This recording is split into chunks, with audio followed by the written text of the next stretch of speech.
Every day it seems we hear more stories about how young kids are bored by school. We know technology is pushing up against traditional education. Schools and teachers are scrambling to keep up and at least try to stay somewhat relevant.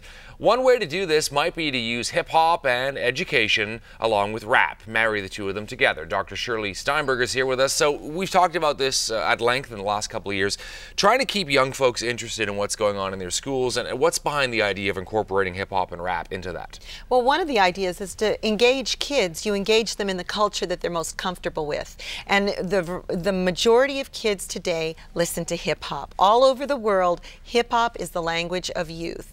It's a culture, it's not a subculture, it's an entire way of seeing the world.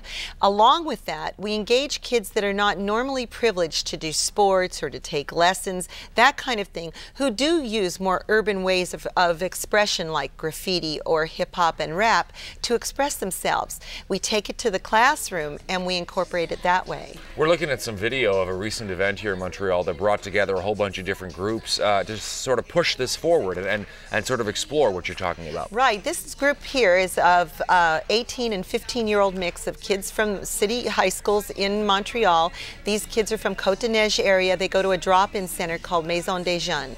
There they learn to do different kinds of work that can be carried into their future. They learn to do mixes, they learn to do graffiti, they learn to do hip-hop rap music, and to do the spoken word, which is a form of poetry.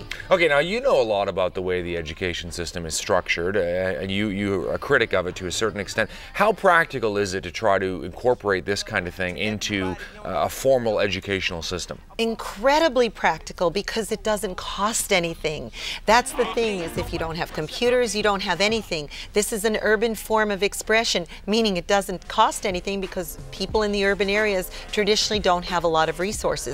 It's sort of along the same way Stomp does music and percussion by using old garbage cans. Well, hip-hop is through language, it's through words. It's also a good conflict resolution. I have honestly seen two guys come at each other with really bad feelings about one another, taking it out to the street and doing what's called freestyle, doing a battle between them in hip-hop words and language, and settle their problems. Do you think the education system gets it, for lack of a better term? Because this would involve a rethink, right? A rethink on the part of a lot of people. No, I don't think it gets it. I think that education wants to stay the way it was 50 years, 70 years ago. And I think until teachers and administrators and ministries understand that we need to contextualize teaching to the kids whom we're teaching, we need to come from where they understand us. Language arts and language is always the same. It's grammar, it's spelling. That can be done boring, or it can be done with rhyme and with spoken word and poetry and hip-hop and movement. What's the danger if people out there don't feel included? That they'll find something that maybe not as safe or healthy to get involved in. This is the kind of work that kids will come to because they're interested. And we have several high schools here in Montreal that are very anxious to get their students in doing spoken word and hip-hop. Thanks for coming on. Thanks, Todd. Appreciate it.